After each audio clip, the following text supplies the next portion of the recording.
ಧೂಮ್ರಾಕ್ಷನನ್ನು ಮಹಾಬಲನಾದ ಹನುಮಂತನೇ ಸಂಹರಿಸಿದ ಮೇಲೆ ಆ ರಾವಣ ಯುದ್ಧರಂಗಕ್ಕೆ ಹೋಗಬೇಕಾಗಿತ್ತಲ್ಲವೇ? ಅವನೇ ಹೋಗಬೇಕಾದ ಅನಿವಾರ್ಯತೆ ಏನಿದೆ? ಏಕೆಂದರೆ ಅವನೇ ಯುದ್ಧರಂಗಕ್ಕೆ ಹೋದರೆ ನನ್ನ ಸ್ವಾಮಿ ಅವನನ್ನು ಪರಾಭವಗೊಳಿಸಿ ಬೇಗ ನನ್ನ ಬಿಡುಗಡೆಯಾಗುತ್ತಿತ್ತು.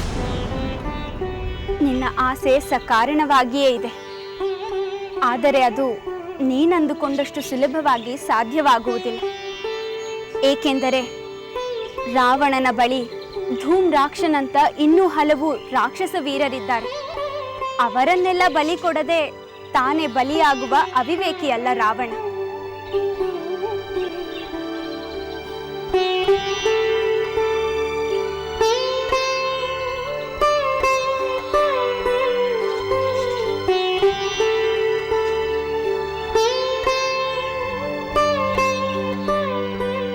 ಸೀತೆ, ಹಾಗಾದರೆ ಆ ರಾವಣ ಹತನಾಗಲು ನನಗೆ ಇಲ್ಲಿಂದ ಬಿಡುಗಡೆ ದೊರೆಯಲು ಇನ್ನು ಎಷ್ಟು ಕಾಲ ಕಾಯಬೇಕು? ನಿರಾಸೆಗೊಳ್ಳಬೇಡ ಸೀತೆ. ಇಷ್ಟು ಕಾಲ ಕಾದವಳು ಇನ್ನೂ ಸ್ವಲ್ಪ ದಿನ ಕಾಯಲೇಬೇಕು. ಆದರೆ ಒಂದು ಮಾತು ಮಾತ್ರ ಸತ್ಯ. ರಾಮನ ಸೈನ್ಯವನ್ನು ಎದುರಿಸಿದ ಎಲ್ಲ ರಾಕ್ಷಸ ವೀರರಿಗೂ ಧೂಮ್ರಾಕ್ಷನಿಗಾದ ಗತಿಯೇ ಆಗುತ್ತದೆ. ಈಗ ಆ ರಾವಣ ವಾನರ ಸೈನ್ಯದ ಮೇಲೆ ಆಕ್ರಮಣ ಮಾಡಲು ಯಾವ ವೀರನನ್ನು ಕಳಿಸಿದ್ದಾನೆ?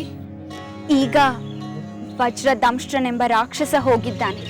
ಅವನು ಪರಾಕ್ರಮಿ ಇರಬೇಕು. ಇರಲಿ. ಆದರೆ ನನ್ನ ಸ್ವಾಮಿಯ ಕಡೆಯ ವೀರರು ಅವನು ಎಂಥ ಪರಾಕ್ರಮಿಯಾದರೂ ಸಂಹರಿಸುತ್ತಾರೆ.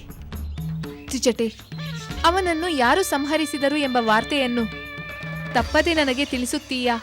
ಖಂಡಿತ ತಿಳಿಸುತ್ತೇನೆ ಸೀತೆ. ನೀನು ಸಮಾಧಾನದಿಂದ.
ಶ್ರೀರಾಮ್ ಜೈ ಶ್ರೀರಾಮ್ ಜೈ ಶ್ರೀರಾಮ್ ಜೈ ಶ್ರೀರಾಮ್ ಜೈ ಶ್ರೀರಾಮ್ ಜೈ ಶ್ರೀರಾಮ್.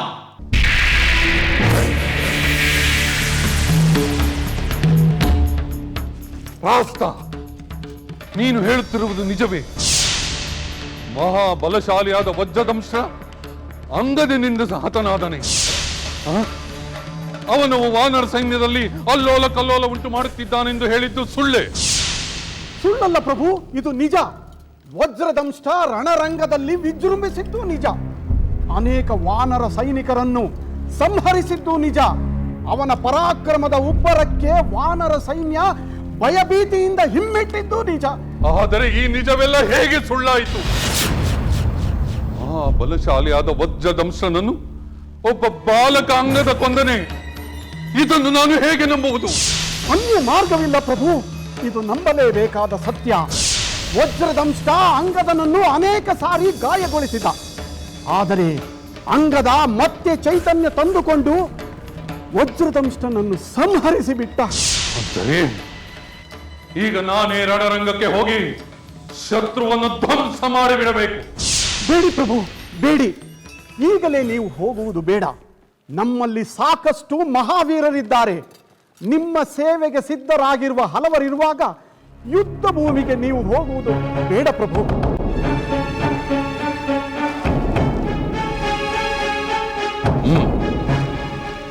ಸರಿ, ಈ ಬಾರಿಯೂ ನಾನು ನಿಮ್ಮ ಮಾತನ್ನು ಕೇಳುತ್ತೇನೆ. ಶಸ್ತ್ರಾಸ್ತ್ರ ಕೋವಿದನಾದ ಮಹಾವೀರ ಅಕಂಪನನನ್ನು ರಾಕ್ಷಸ ಸೇನೆಯೊಂದಿಗೆ ರಣರಂಗಕ್ಕೆ ಹೋಗಲು ಹೇಳುತ್ತೇನೆ. ಪ್ರಭು, ನಿಮ್ಮ ನಿರ್ಧಾರ ಬಹಳ ಒಳ್ಳೆಯದು. ನಾನು ಮಾಡುವ ನಿರ್ಧಾರ ಯಾವಾಗಲೂ ಒಳ್ಳೆಯದೇ ಆಗಿರುತ್ತದೆ ಪ್ರಹಸ್ತ. ಅಕಂಪನ ಮಹಾವೀರ, ಯುದ್ಧ ಪ್ರಿಯ, ಶತ್ರುಗಳ ದಮನದಲ್ಲಿ ಸಮರ್ಥ, ಚತುರತೆಯಿಂದ ಸೈನ್ಯವನ್ನು ನಡೆಸಬಲ್ಲ, ರಾಮ ಲಕ್ಷ್ಮಣ ಸುಗ್ರೀವರ ಮೇಲೆ ವಿಜಯ ಸಾಧಿಸಬಲ್ಲ, ಘೋರ ರೂಪದ ಆ ವಾನರರನ್ನು ಧೂಳೀಪಟ ಮಾಡಬಲ್ಲ. ಇದರಲ್ಲಿ ಸಂದೇಹವಿಲ್ಲ.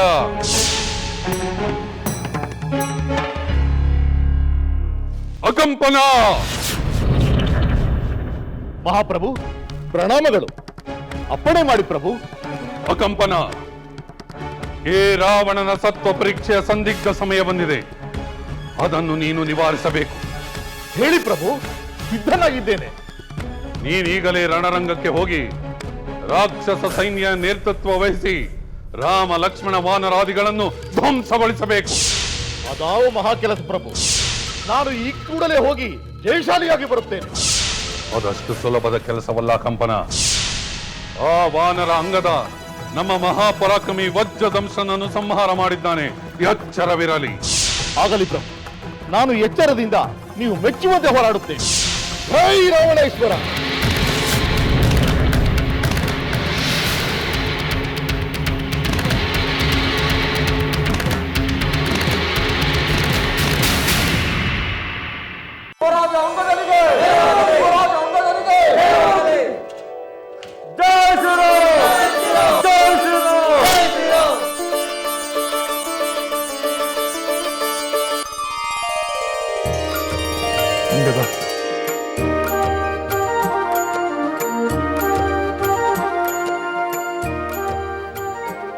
ಭಲೆ ಅಂಗದ, ಭಲೆ.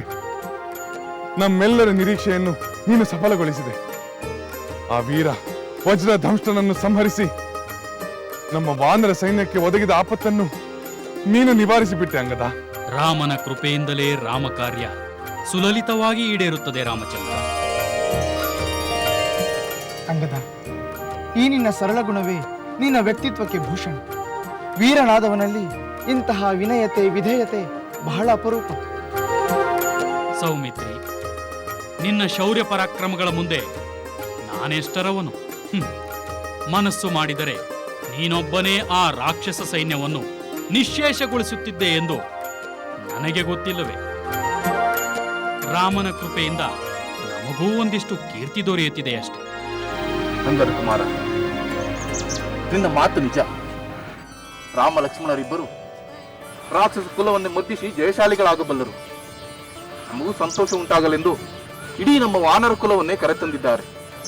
ರಾಮ ಕಾರ್ಯದಲ್ಲಿ ನಾವೆಲ್ಲರೂ ಭಾಗವಹಿಸಿ ಧನ್ಯರಾಗಲೆಂದು ನಮ್ಮ ಮೇಲೆ ಅಪಾರವಾದ ಕೃಪೆ ತೋರಿದ್ದಾರೆ. ಮಹಾರಾಜ ಸುಗ್ರೀವ, ಶ್ರೀರಾಮನ ಶಕ್ತಿ ಅಪ್ರಮೇಯವಾದುದು. ತಮ್ಮ ಆತ್ಮಶಕ್ತಿಯಿಂದಲೇ ಬೇಕಾದ್ದನ್ನು ಈಡೇರಿಸಿಕೊಳ್ಳಬಲ್ಲರು. ಲೋಕದಲ್ಲಿ ಧರ್ಮವೇ ಪ್ರಧಾನ, ಧರ್ಮ ಮಾರ್ಗದಲ್ಲಿ ನಡೆಯುವುದು ಎಲ್ಲರ ಕರ್ತವ್ಯವೆಂದು ತೋರಿಸಿಕೊಡಲು ಶ್ರೀರಾಮಚಂದ್ರ ಕಷ್ಟಪಡುತ್ತಿದ್ದಾರೆ. ನಿನ್ನ ಮಾತು ಅಕ್ಷರಶಃ ಸತ್ಯ ಹನುಮಂತ. ಶ್ರೀರಾಮ ಪರಮ ಕೃಪಾಳು. ತಾನು ಸುಲಭವಾಗಿ ಕೊಲ್ಲಬಲ್ಲವರನ್ನು ನಮ್ಮಿಂದ ಕೊಲ್ಲಿಸಿ ನಮಗೆ ಗೆಲುವಿನ ಸಂತೋಷವನ್ನು ನೀಡುತ್ತಿದ್ದಾನೆ. ಪ್ರಿಯ ಮಿತ್ರರೇ, ಇದೆಲ್ಲವೂ ನಿಮಗೆ ನನ್ನ ಮೇಲಿರುವ ಅಪಾರವಾದ ಪ್ರೀತಿ, ಅಭಿಮಾನ, ಸ್ನೇಹಗಳ ದ್ಯೋತಕ. ನಿಮ್ಮೆಲ್ಲರಿಂದಲೇ ನನಗೆ ಶಕ್ತಿ. ನಿಮ್ಮೆಲ್ಲರ ಗೆಲುವೇ ನನ್ನ ಗೆಲುವು. ನಾನು ಇಡೀ ಲೋಕದ ಅಭ್ಯುದಯವನ್ನು ಬಯಸುವವನು. ಅಂದ ಮೇಲೆ ನನ್ನ ಪ್ರಿಯ ಬಂಧುಗಳಾದ ನಿಮ್ಮೆಲ್ಲರ ಶ್ರೇಯಸ್ಸನ್ನು ನಾನು ಬಯಸುವುದಿಲ್ಲವೇ? ಜೈ ಶ್ರೀರಾಮ್, ಜೈ ಶ್ರೀರಾಮ್, ಜೈ ಶ್ರೀರಾಮ್.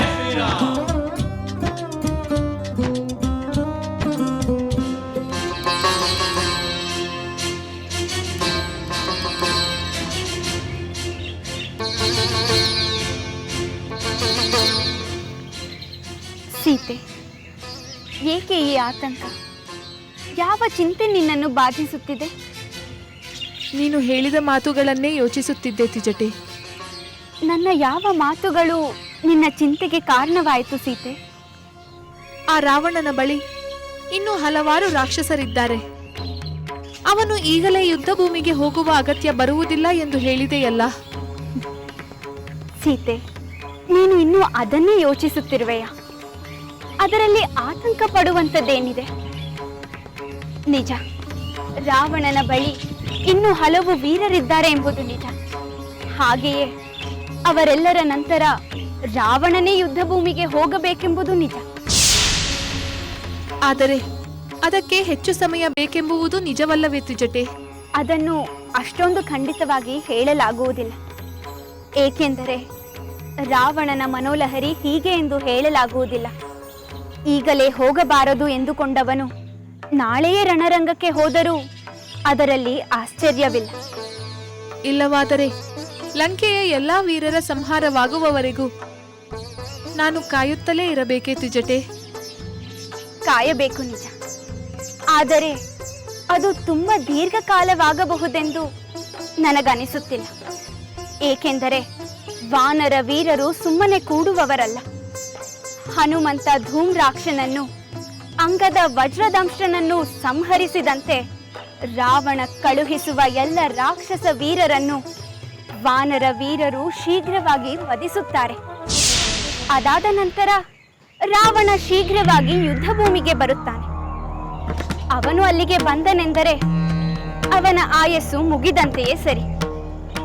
ತ್ರಿಜಟೆ, ನೀನು ಹೇಳಿದಂತೆ ಎಲ್ಲವೂ ಶೀಘ್ರವಾಗಿ ನೆರವೇರಲಿ ಎಂದು ನಾನು ಆ ದೇವರಲ್ಲಿ ಪ್ರಾರ್ಥಿಸುತ್ತೇನೆ.